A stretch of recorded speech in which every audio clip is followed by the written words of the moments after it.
All right. Hi, everybody. Welcome to day 2 of the Python Bootcamp. Just to reiterate, if you are just coming in now, please use that QR code on the screen to sign in. If you're unable to use a QR code, there is someone in the chat who has already put the link directly, so you can just access the sign-in sheet through there. So yeah, we will be starting being able to build an online store. This is just going to be a sample online store. I highly recommend that everybody who is participating in this to code along, ask a lot of questions. I want this to be as collaborative as possible, make this like a really easy learning experience. That's kind of what the point of a bootcamp is, and be able to create something that you could build upon and maybe down the line expand upon further and bring it up for like technical interviews, stuff like that. So why building an online store? I thought about this and I realized that one of the best things that you can do in programming and learning concepts is just throwing yourself into the mix and figuring things out as you go. And I realized that with an online store, it's kind of a perfect opportunity for you to be able to utilize some of the things that we've talked about in Python Part 2 for my workshop. If you did not attend that, it's totally okay. We're going to be going over some of those things. But essentially, one of the main topics was object-oriented programming. And this online store that we're going to be developing, excuse me, is going to be built upon those foundations. So before we get into actually coding, a little bit about me. My name is Thad, for all of you who do not know. I am a rising junior majoring in computer science and statistics mathematics. I'm also the BITS webmaster. I currently work as a data analyst at a research facility on Bush campus. So if you see a beautiful glass building on Bush, that's where I'm at. Some things that I love doing: I love playing basketball, I love video games, and I love coding. I do indeed play League, but if you do know what that is, you are probably already better than me. I am pretty bad, but whatever. So, all right, let's get into some coding. First, I'm going to open up VS Code. So the first thing you want to do is, when you're getting onto VS Code, is to create a new directory. So what you can do is just go into your file explorer and create a new file, or sorry, a new folder. And for this, we're just going to call it like sample store, right? So now you want to change the directory on your VS Code to go there. So sample stores here. And in here, I want to create a new file. So first, I kind of want to get situated with everything. So I'm going to create a text file that has this entire agenda laid out in front of us. So it's going to make coding and brainstorming a lot easier. We're just going to call this agenda.txt. So this is the online store agenda. So what are some things about an online store, such as like Nike or like Target or whatever? Well, there's really just 3 essential things that you need for this type of platform. There is a product or an item. There is also going to be a customer. And I mean, last but not least, is just a store. The way that we conceptualize these types of things is through something called object-oriented programming. Now, if you attended my workshop part 2, where we talked about object-oriented programming, you'll kind of know some of the conceptualized thoughts that we have on stuff like this, but really it's just combining pieces of code together to abstractly identify an object. So some things about an object are going to be, well, what's the name of the product, right? Another thing is the price. And last but not least, not necessary, but a description.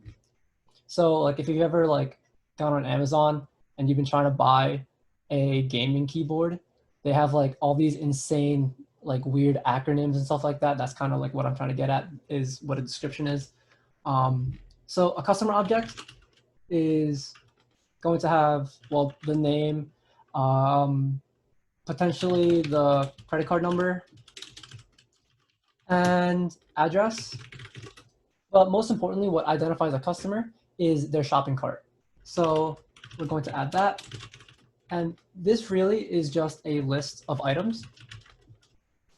I mean, that's what a shopping cart is, right? It's just a container that holds all of your items that you wish to purchase.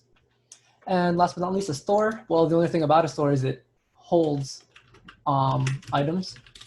So this could be like your inventory, right? Okay, so we kind of have like a generalized idea of what we want on our online store. So some other functionality that you want is, I mean, the customer should be able to add items and remove items to the shopping cart. So customers should add, subtract items to from shopping carts. Another thing is, if purchased, these items will be removed from the store inventory. Items are removed from store inventory. And okay, cool. So I think that's enough for now. I'm actually going to change my VS Code so that it actually has this directory. So just 1 second.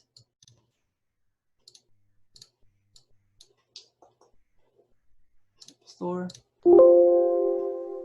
Yep. Cool.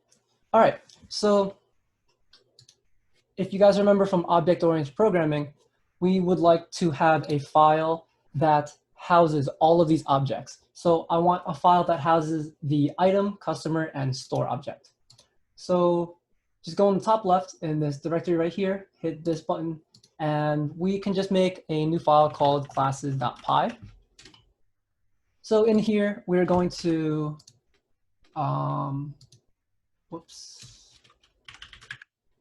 houses all classes for online store. Okay.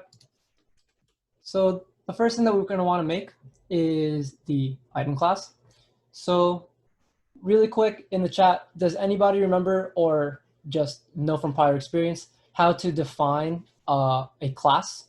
So if I wanted to define an item class, just really quick, if someone could type in like a snippet of code, just trying to define this class so that I can create the object later on. Does anybody have any ideas? It's totally okay if not. The workshop was a little while ago, and object-oriented programming is a little bit difficult, but yeah, the def keyword.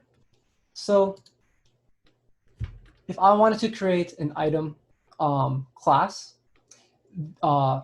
def would be actually used for functions. So defining functions or methods is the way to go. But for class, this is something that actually trips up a lot of people syntactically with Python. You don't use the def keyword, which is something that I actually hate, and I do it all the time. But instead of using the def keyword, you just use the class keyword. So we type in class item, which defines a class named item. Thank you anyway for trying. But so in here, we have to define two methods. So one more try. Does anybody know what those two methods are? I can give you guys a hint. So one of them is going to initialize the object, and the other one is going to provide a string that when you print it, it will print out that string. Another hint is they're both prepended and appended by two underscores. Anybody? Okay, doesn't look like it. Oh, there you go, there's one. So init is one, that's the one that you need for initialization. Thank you, Connor. And the other one is just underscore str for string. So let's first define our initialization. So underscore init. And in here, there is one keyword that you have to use for all of your methods inside of an object. So if you remember, this is a function, def init, but because it is inside of a class, it is now referred to as a method. That's just a little tech jargon so that you can differentiate between the two. So all methods have to contain the keyword self. The reason for that is because you want to be able to access the attributes of this object in particular. So passing in self is going to be very helpful in the long run, and you'll see in just a sec. So some other attributes that I want our item to have, we can just look at our agenda really quick. So there's name of product, price, and description. So name of product, price, and description for item. So I'm going to add those parameters into my method. So name, price, description. Okay. So one thing that whoops, that should be a P. So one thing that I want to implement is the ability to not have to pass certain arguments. So for example, if I were selling a keyboard on my in my online store, I would definitely want to add description because I want to inform people on like what exactly is this keyboard able to do. But in terms of an online store in which you buy a 24 pack of like Coca-Cola, you don't really need a description. So sometimes it's necessary and sometimes it's not. In order to make it not necessary but optional, you could just have an optional parameter. And the way that you do that is just setting it equal to none. So in here, we can just now define all of our characteristics or all of our attributes for this item object. So self.name is equal to name. If this looks weird, just remember that self dot is referring to the actual object's attributes. So self.name is the item's name. This name right here is just referring to the actual parameter. So this is what the user is giving us, and self.name is what the attribute actually is. So we could do the same thing. So self.price is equal to price, and self.description is equal to description. So notice that if the user doesn't give us a description, then self.description is going to equal none, because description equals none, and up here description equals none. So if self.description equals description, then self-description equals none. Yeah, that was really convoluted. But essentially, if the user doesn't give us anything, then it'll be none. And the other one is the string method. So underscore string. And remember to pass in self. So return. And now I'm going to return some information about this item. So in order to do that, I can just say this is item self.name. Remember, self.name actually refers to the object's name. If I were to type just name, then this doesn't exist. And the reason for that is because name needs to belong to something. And it does belong to something. It belongs to the item, which is self. So we can do that. It costs self.price and description self.description.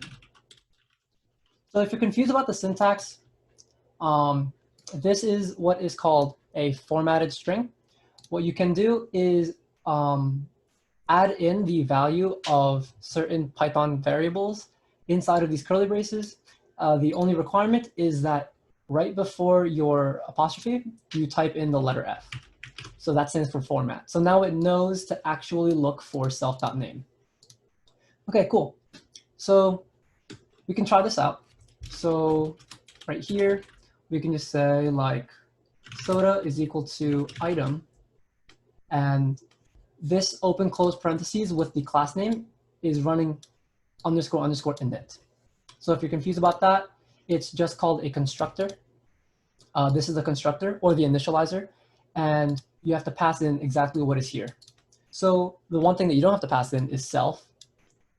So really quick, can someone just give me the name of like any brand of soda? Doesn't really matter.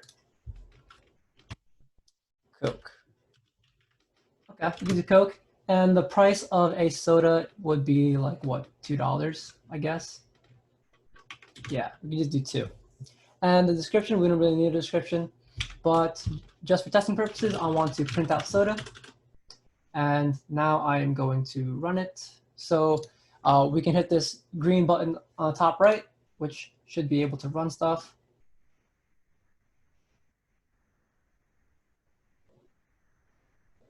Okay, cool. So this is item Coke. It costs two.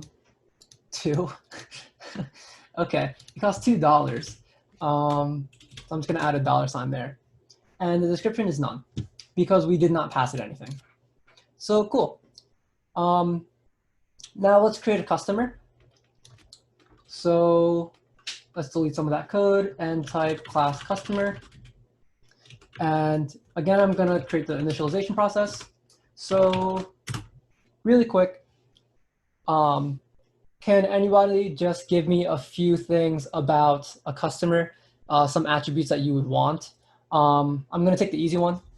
So just type name.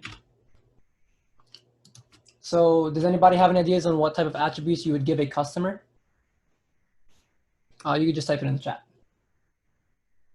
Brown eyes.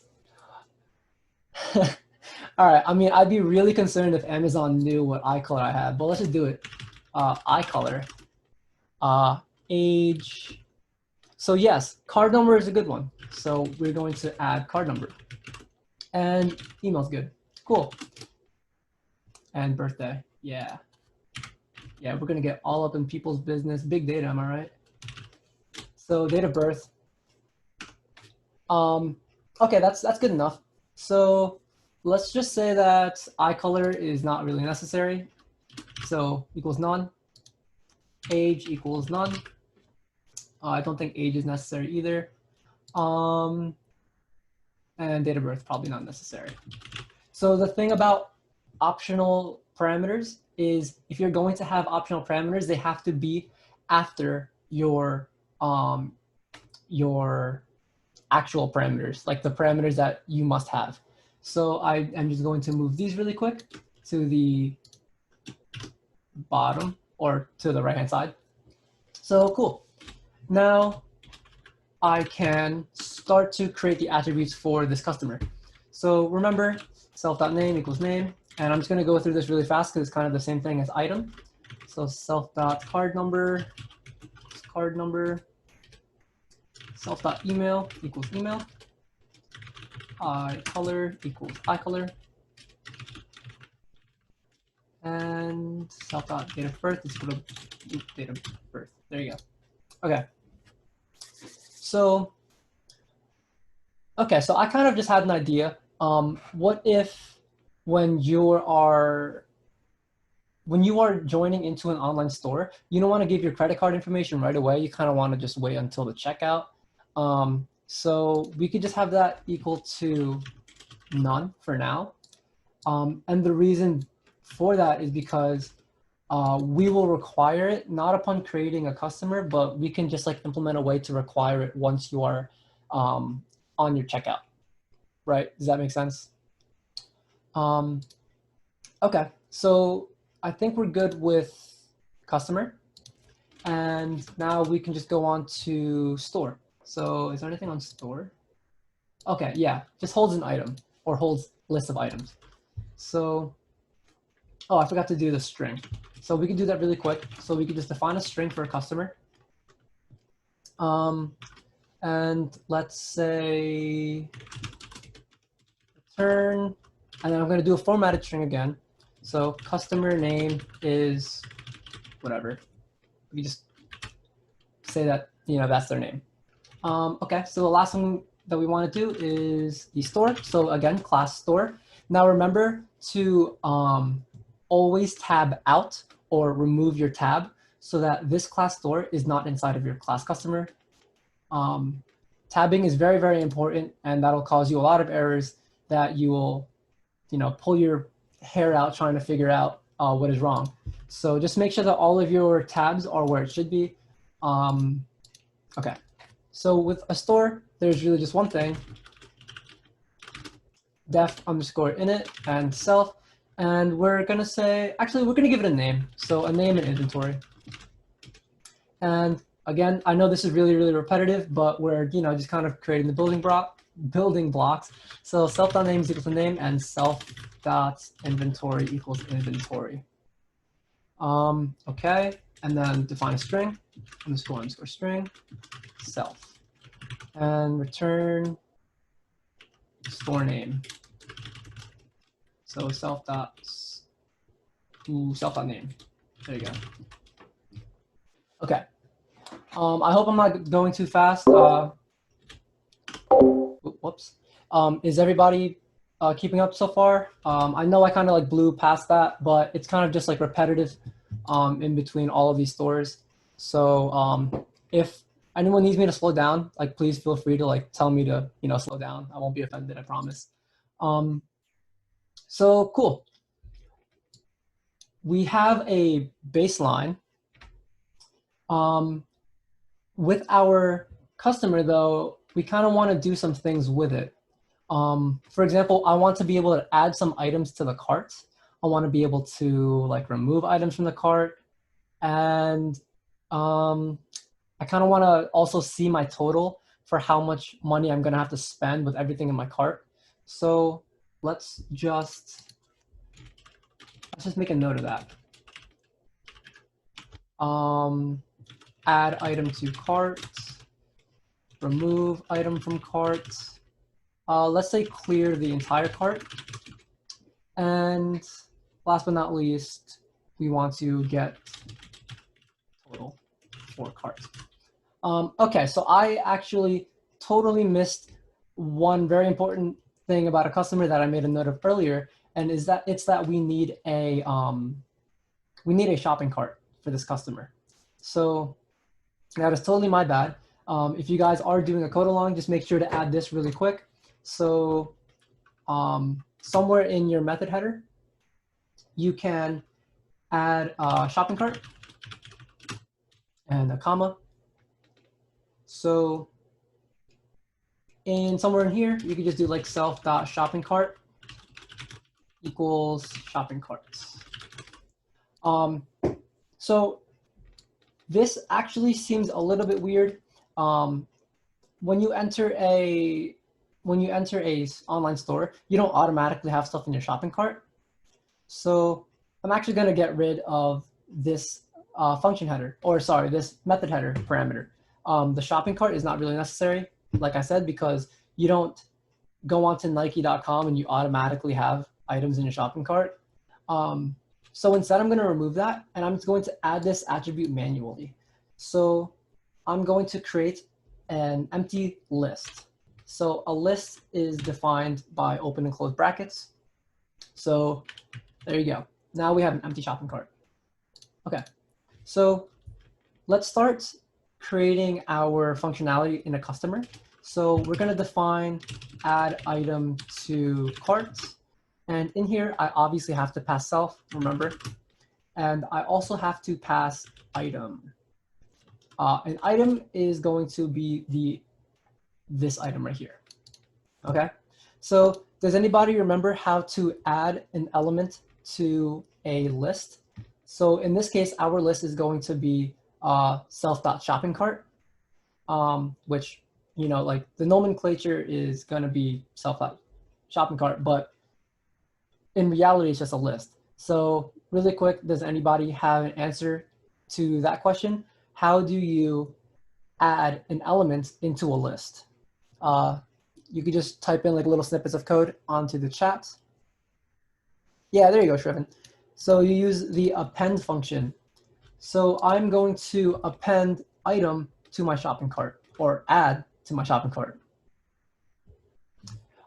Can you repeat why we need to add self? Yeah, sure. So you're actually going to see this in just a second. If I were to say inside of this, add item to cart, let's say I wanted to grab the shopping cart and put item in it, right? I can say shopping underscore cart, which is my attribute name, and then dot append item, right? Obviously, in any function, this would work perfectly. But the thing about objects is that when we create one and then we create another, they are uniquely defined. So one object is never completely equal to another. So in order to actually identify which shopping cart I'm appending this item to, I have to say self, which is basically like saying my shopping cart is going to append item. If I were to not use self, I would just say someone's shopping cart somewhere is going to append item. I need to be strictly specific on what shopping cart I'm appending this item to. So that is why we're using self. It is allowing us to actually interact with our own attributes. Does that kind of make sense?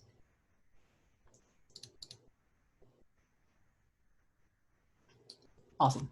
So with add item to cart, I'm also going to want to remove item from cart. So let's create that really quick.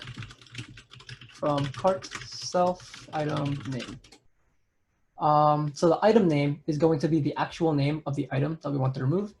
And in order to remove an item from the cart, we have to iterate the entire shopping cart and see, is this item name equal to the item in my shopping cart? If it is, remove it. So in order to do that, I have to iterate. So for item in self.shoppingcart. If you guys are confused on what this means, self.shoppingcart is a list, and this is basically a for each loop, which is saying for every single item that is in self.shoppingcart. Okay? So in here, item is now a defined object. So we can say if item.name equals, which means they're equal to each other, item underscore name. So item underscore name is the name that the user is giving. If it's in there, then we are going to want to remove. So really quick, if item inside shopping cart, item's name inside shopping cart is equal to the item name given by user, delete. So now in here, we're just going to self.shoppingcart.remove item. Okay. So there you go. We just iterate the entire shopping cart. And if there is an item in there that has the name of the name that they're giving, that you're just going to remove it. Pretty simple enough. And last but not least, we're also going to want to get total for cart. Okay. So def get underscore total. Add self. So here, all you have to do is iterate the shopping cart, but instead of doing what we did here and comparing names, we just continuously add their price, okay? So I'm just going to set a summation. So for item in self.shoppingcart, the exact same way that we started this one. So for every item in shopping cart, add their price to total. Okay, so now we just do total plus equals item.price. So remember, this item is referring to this class right here, which has the attribute of price. So that is how we are accessing the price. So outside of the for loop, when you are done iterating through the entire thing, you just return the total. Like I said, pretty simple. So now we have a functioning customer. What we want to do with a store is we also want to be able to remove item from inventory. If you remember, customers should be able to add subtract items to and from the shopping cart, but once they do, items are going to be removed from store inventory. So in here, we're just going to create a remove from inventory. From inventory self, and this is going to take in the actual item object. The reason why it's going to take in the actual object and not the name is for reasons that will be that'll be a lot clearer when we actually create the interface. So in here, we just do self.inventory.remove item. So again, the reason why I'm able to do this is because this is an actual object that is inside of this inventory. So self.inventory is the list of is like the list of items similar to a shopping cart. but the only difference is we are just continuously removing them as customers buy it. So perfect. We now have a fully fledged online store. But if I were to stop this bootcamp right here, that would kind of suck because we don't actually have anything. We just have a bunch of code and we don't know what to do with it. So from here, you can actually go many different ways. The way that I'm going to do it is kind of the simpler way for the purposes of this bootcamp. I want to be able to show you how to use this online store as simply as possible by using the command line and or the terminal and kind of having like a friendly little like input system. But this code is actually incredibly viable for any e-commerce store that you want to create. I personally have developed an e-commerce store using Python, and this is like not too far off of the code base that I developed back when I made the e-commerce store. There was like a few little twinks, but all I had to do was just fix a little bit. This code base is still perfectly viable. But again, for the purposes of this bootcamp, I will be creating a command line interface. So really quick, I'm just going to make a new file for main.py. And inside of here, I am going to actually like make an interface. So first, I'm going to want to import all of my code from classes. So from classes, I want to import the ability to use an item, the ability to use a customer, and the ability to use a store. So item, customer, store. So now I'm actually able to use these classes, which will become objects. So let's create just a bunch of items. So I don't know. I remember like soda, right? Or like Coke. Just help me out. Can you guys drop some random objects in the chat that I could potentially sell on my online store?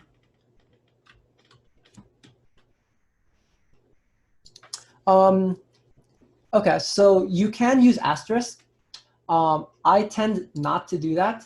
The reason why I don't use asterisk, this is kind of like a preference thing. So if in here, I was importing like, I don't know, like OS, right? OS is just like a regular operating system library. If I were to import star here, I would import item, customer, and store, but I would also import OS.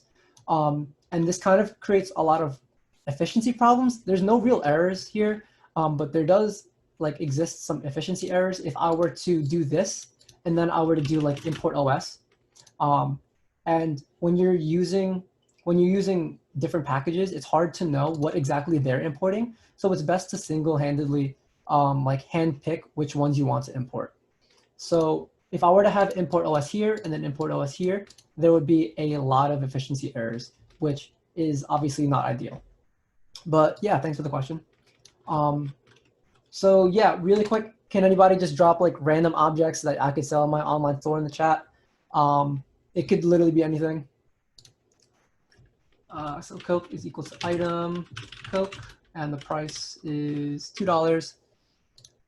A TV, hot Cheetos, chips, tea, candy, cookies, pull-up bar. Oh, this is the most convenient of convenience stores. Okay, so TV is equal to item. Let's call this TV. Let's say that this is $500. Hot Cheetos equals item. Hot Cheetos. $3. Chips equals item. Chips. Chips. $2. And I'll do one more. I'll do a pull-up bar because that's really comical. Bar. And I don't know, they go for a lot, right? Like I'll say like 120. for a pretty good one. Okay, so here are a few items for store. Now I want to, oh my gosh, you got your pull-up bar for $40? Wow, that's pretty good. So I have a bunch of items. Now I want to create an inventory for a particular store. So if you remember, the inventory is a list of items. So really quick, I'm just going to make a list out of all these objects. So I'm going to call my list li is equal to, hold on. I'm just going to try to comment as much as possible so that you guys don't get lost. Okay, so li is equal to an empty list, and now I'm going to append all items. So li.append Coke. I'm going to do the same thing for all the other objects. 2, 3, 4, 5. This is TV. This is hot Cheetos. Chips. Pull-up bar. Cool. So now I have this list, and I'm going to want to create a store now. So because I have this inventory, I'm able to create a store because one of the requirements, if you remember, for store is an inventory. One other one, though, is name. So out of these 5 objects, Coke, a TV, hot Cheetos, chips, and a pull-up bar, I'm going to pick the most creative store name in the chat. So drop your names in the chat, and I'll select one. So remember, there are Cokes, there are TVs, hot Cheetos, chips, and pull-up bars. If anybody has a name, I'd be happy to steal it.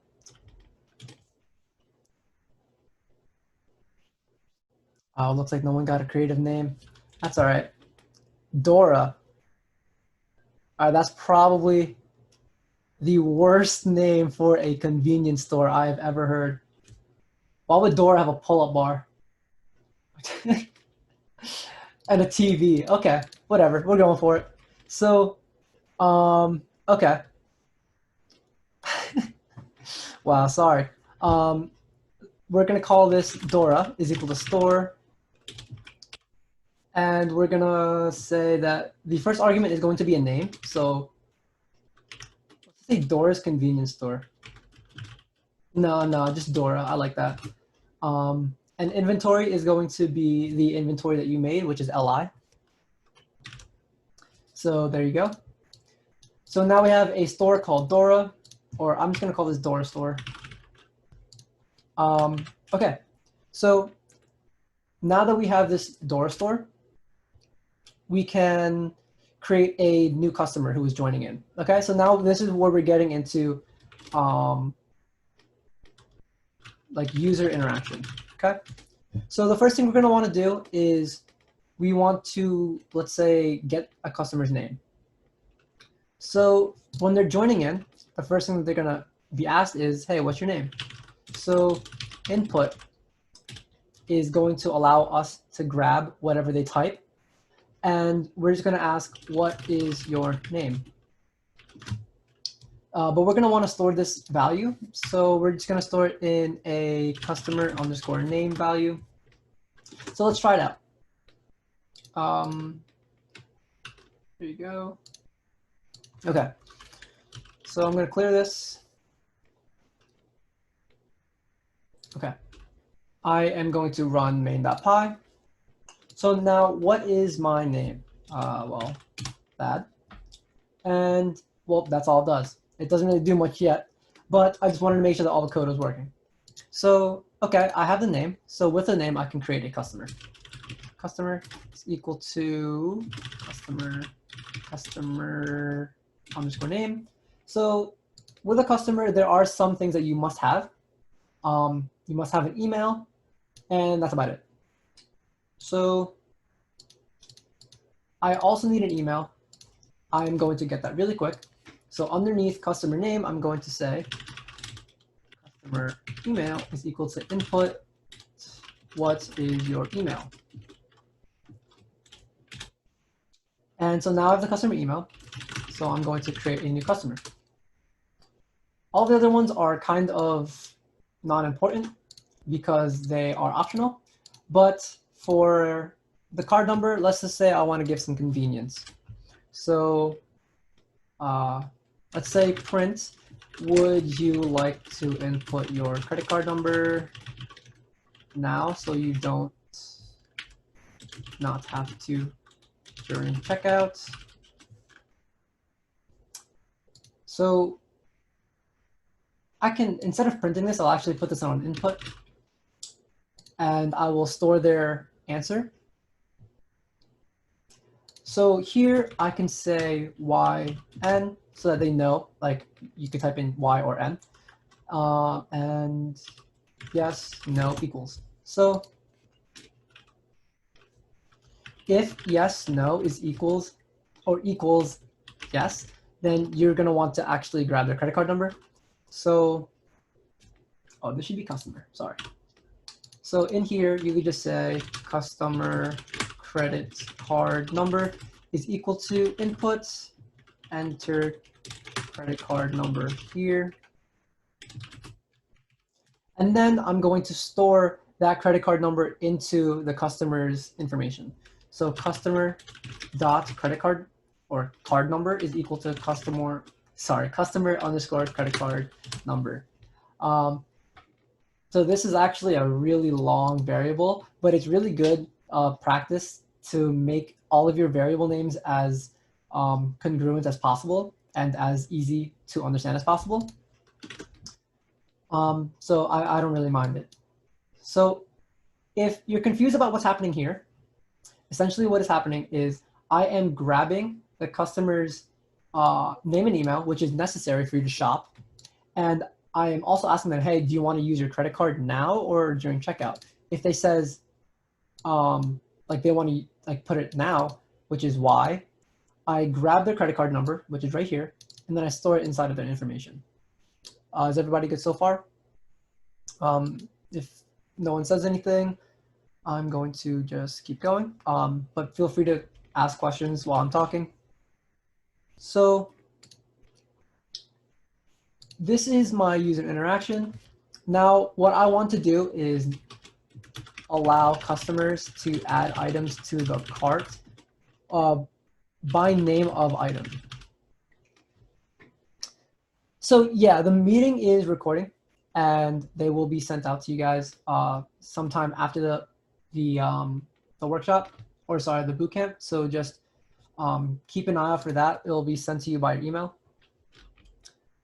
So we want to allow customers to add items to the cart. So first what we want to do is show customer all items the store has to offer.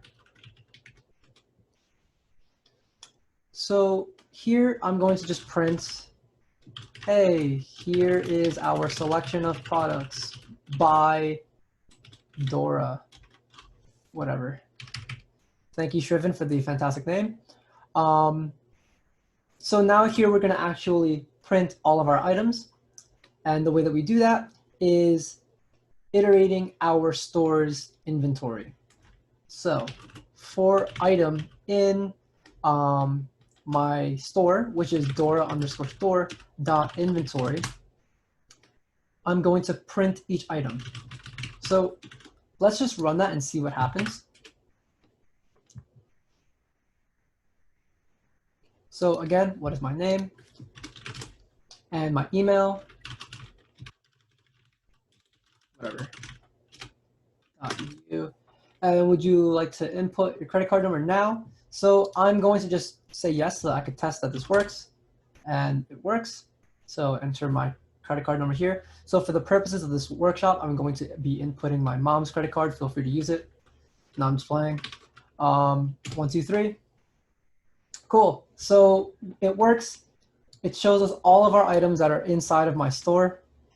And yeah, we can now actually visualize what we have in our store. So from here on, I want to allow customers to add to cart. So now we can say, let's say like print type the name of the product you wish to put in your cart. So we're asking them to type. So we want to grab the name. So we could just use input.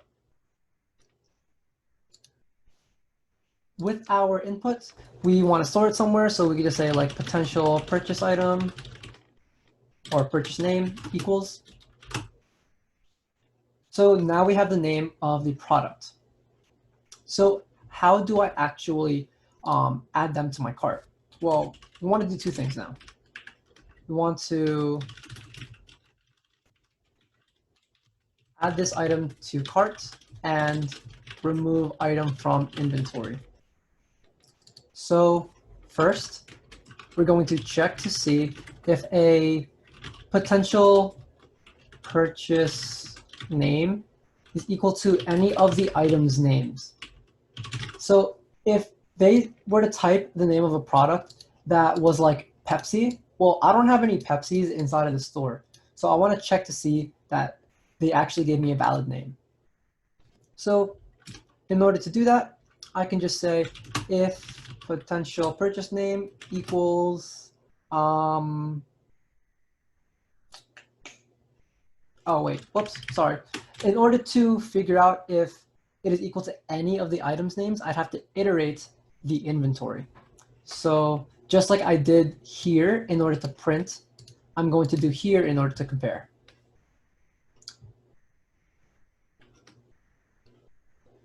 So someone asked if we remove the item on the inventory before the purchase, wouldn't there be an understatement of inventory? During the purchase, we will not be removing the item. During the purchase is just going to be like the money transaction. We're actually going to be removing the item from inventory as soon as they take it from like the cart. So it's kind of like a little bit of like a workaround. It doesn't actually work that way on online stores, but we could totally do that during checkout. But for the purposes of this, for the purposes of this, I'm just going to remove it as soon as they put it in their cart. But yeah, that's a good question. I could see like some people getting a little bit mixed up, but I hope that kind of clears the room. So from here, we want to check to see if it's, actually an item name. And the way that we do that is iterate it. So for item in Dora_store.inventory, in here, if we found a match, we want to add to shopping cart, remove from inventory. Yep, the reverse is going to happen if they cancel or start a return. This is a little bit more simple than that. I'm not going to be implementing all of those features, but at the end we can discuss like how we could expand this further. But for now, we can assume that yes, that will happen. So if we found the match, we should add it to the shopping cart and remove it from inventory. So if potential purchase name equals item.name, then add to shopping cart. Customer dot. Now remember, the customer has a method. This customer has add item to cart, and it takes in an item. So add item to cart, item. Now remove item from inventory. Same thing, we can go back to the store and remove item from inventory, takes in an item. So that is the reason why we gave it the item instead of the item name, so we could remove it directly. So Dora store dot remove, there you go. Remove item from inventory, item. Okay, so that seems to be just about it, except for one thing. What happens if we don't find it? Well, we want to let the user know that there doesn't exist that. So in order to work around that, I'm going to, right before the for loop, create a Boolean variable called found.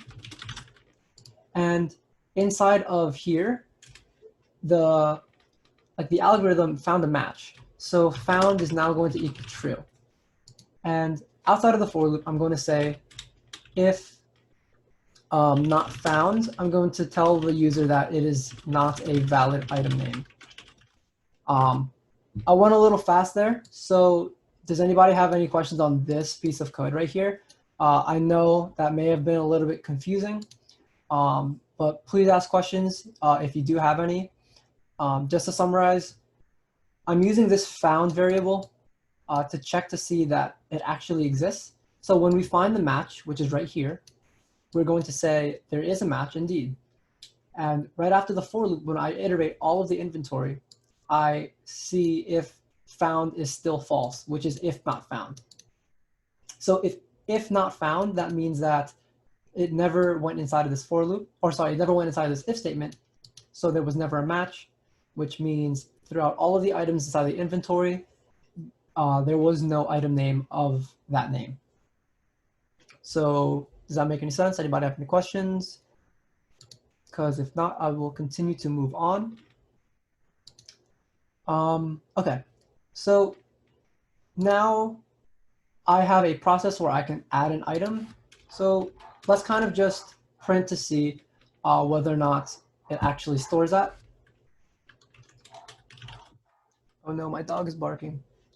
I'm sorry for everyone listening. I hope that's not too loud. So inside of here, I'm going to just print the customer's shopping cart. And I'm going to clean this up a little bit. Okay, so let's see what we have so far. So my name is Thad, email TNT54. Wow. Go. Nope. Okay, so these are our products.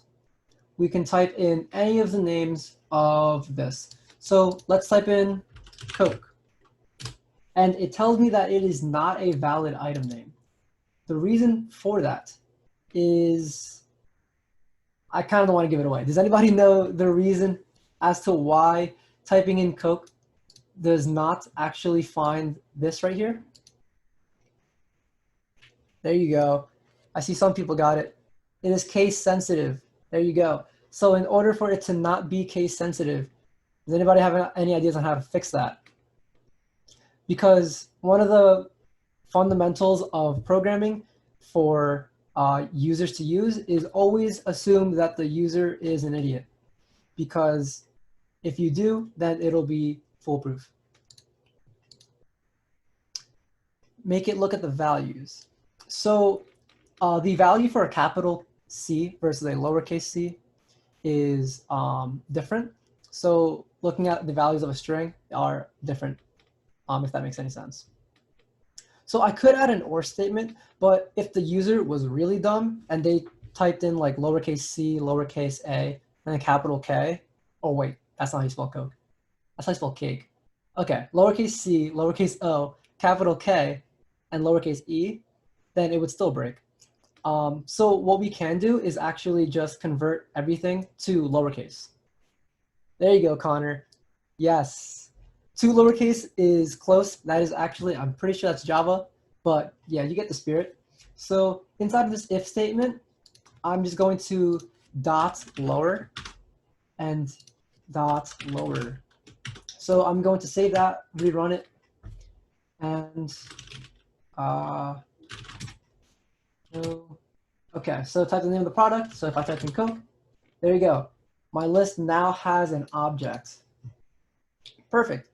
The one thing that does not work is with this incredibly useful convenience store of Dora, I can only ever add one item. So in order for me to add more items, I want to create kind of a while true, a infinite loop.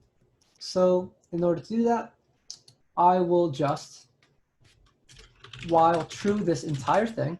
So this is going to be a bit of code. So I'm going to zoom out a little bit so that everyone can see what I'm doing. Oops, too far. So idiot proof everything. Yes, I'm telling you yes. That is the #1 way to get a job anywhere, is to tell people that you idiot proof everything, and that is the most impressive thing that you could possibly do. So this entire highlighted piece of code is just adding an item to your shopping cart. So what I'm going to do is I'm just going to add that to an infinite loop so that you can continuously add items to your shopping cart. And then I'm just going to hit Control and then closing bracket, which indents everything like one tab. That's very useful if you guys did not know that. Just remember Control and closing bracket. Control open bracket actually subtracts one tab from everything. So yeah, that's very useful. Okay, I'm going to rezoom in. So now let's see if it works. I'm going to clear this and I'm going to rerun. So fad, whatever, no. Okay, so Coke, I have, oh, whoops. Okay, there's one thing. So I added an item and it worked, but I did forget to do one thing. We have to figure out a way to actually break out of this while loop. In order to do that, you first have to give the user an option to break out. So we're just going to ask the user inputs, do you want to keep shopping? YN, whoops. And we're going to store that as like validation.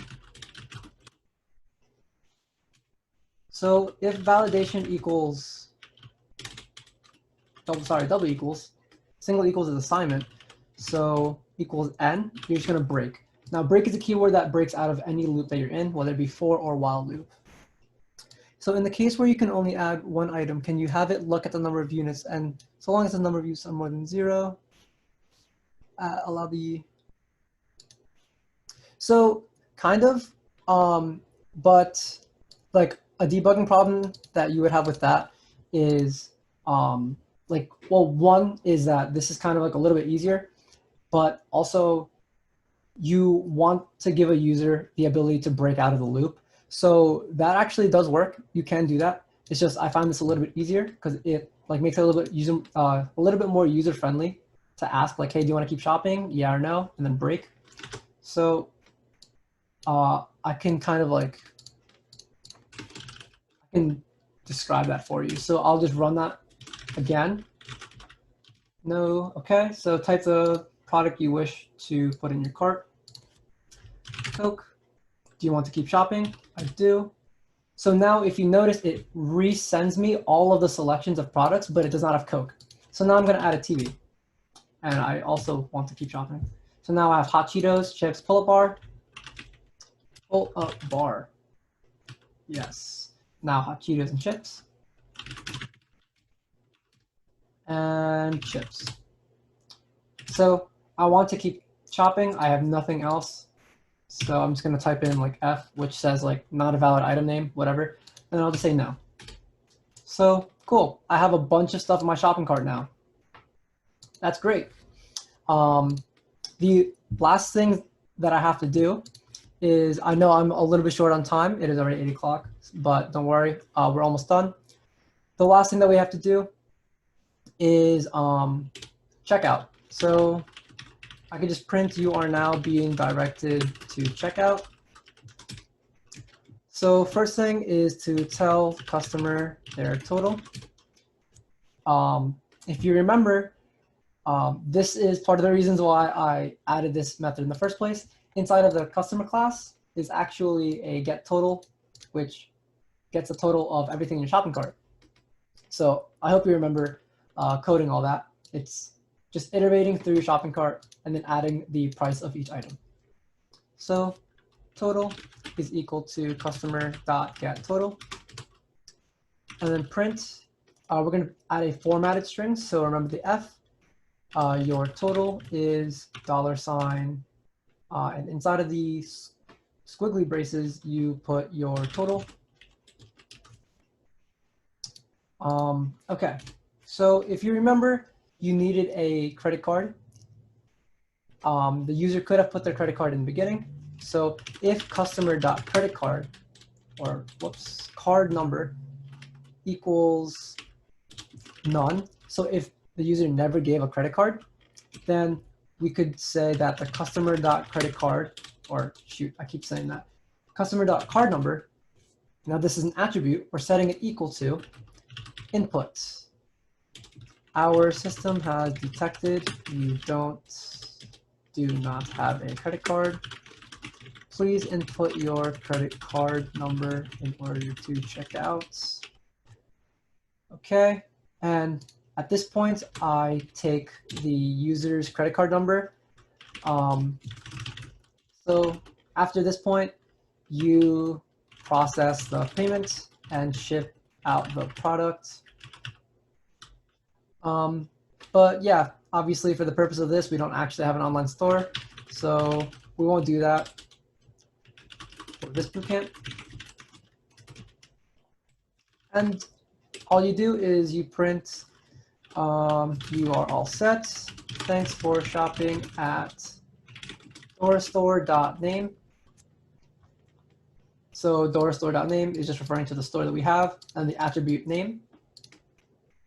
And all right, I think that is it. Let us run it one last time.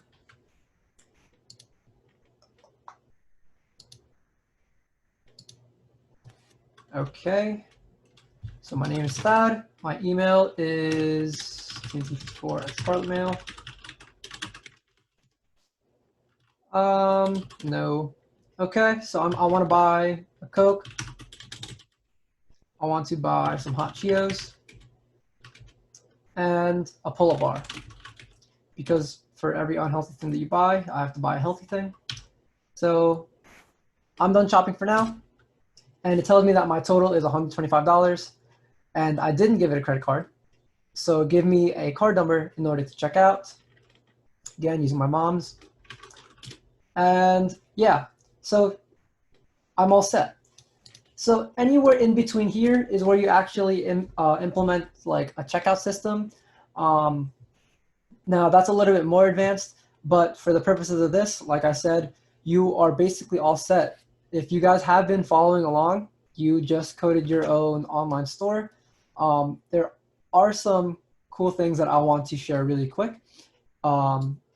This is a great template for future projects. If you guys are really looking to get into all of these things, like using Python for coding actual like full stack applications, this is a huge template which you can continue to build upon. But for now, I just want to do a quick shout out for Bits. There is an event tomorrow with a data scientist from PlayStation. It is going to be an amazing event. I'm personally going to be going there. I know a lot of other people are. So with sports analytics, that sounds like the coolest thing ever. Highly recommend that you guys go, as well as, most importantly, the BATE Summit, which is happening on the 22nd and the 22nd and 29th. So all of this information is going to be on the Instagram for Bits, and we will constantly be posting things and updates and emails all about this. But I highly recommend that you guys attend both of these events, especially the summit, because I know all the eBoard members have been working really, really hard to make this happen, and it is an amazing opportunity for you to be able to actually attend all of these things that's happening. So other than that, thank you guys so much. I appreciate all of you guys for tuning in. Please follow Bits on Instagram and LinkedIn. We post a lot of cool updates, and we are the coolest business club ever. Feel free to contact me on LinkedIn. If you guys scroll up a little bit, I know that somebody, I think Bhakti, has everyone's LinkedIn. So if you guys want to connect with any of those Bits members, feel free to as well. If you have any questions with the workshop that I had for you today with the bootcamp, any like debugging code, feel free to either stick around and ask a few questions. I'll be here for like 15 or so minutes. But if it's a little bit more like detailed, feel free to email me at tnt54@scarletmail.rutgers.edu. One last thing, if you guys haven't checked in, please check in using that QR code. But other than that, again, thank you guys so much for coming. I really appreciate it. And I'll see you guys for the fall semester, I guess. Or no, I'll see you for the events tomorrow and for the summit. Cool. Thank you guys.